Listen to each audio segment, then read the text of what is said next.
হাতে মিষ্টির প্যাকেট নিয়ে চলে যাচ্ছে তিনজনে কোথায়, চলো সবটা শেয়ার করছে। এই যে মা জগদ্ধাত্রী, দেখো বলেছিলাম যে জগদ্ধাত্রীর পুজোর দিন দু জায়গা নিমন্ত্রণ আছে। তো ফার্স্টে হচ্ছে স্কুলের আর কি নিমন্ত্রণটা ছিল, এখানে ঠাকুর মশাই মন্ত্র পাঠ করছিল।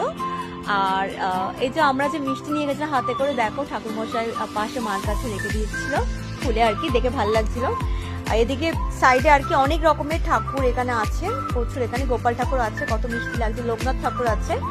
তো এখানে বান্ধবীর জন্য অপেক্ষা করছিলাম, ও এসে গেছে। এরপর আমরা যেখানে খাওয়ার ব্যবস্থা করেছে সেখানে চলে যাচ্ছিলাম আমরা হাঁটতে হাঁটতে। এখানে খুব সুন্দর করে সাজিয়েছে, এখানে প্রচুর লাইন ছিল খাওয়ার এখানে আর কি। এবার আমরা পরের স্টেপে আমরা বসে গেছি খেতে। এখানে হচ্ছে আমার বান্ধবীর পিসি হয়, পিসির মেয়ে হয়, তো এখানে আমরা খেতে বসে গেছিলাম।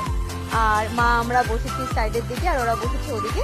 এই যে এদিকে আমাদের খাওয়া হয়ে গেছে, এরপর বাড়ি ফিরবো। কিছু সেলফি তুলেছি, সেগুলো তোমাদের সাথে শেয়ার করে দিলাম। ভিডিওটা ভালো লাগে লাইক করো। আমরা হাঁটতে হাঁটতে পা করে বাড়ি চলে যাচ্ছি। বাই।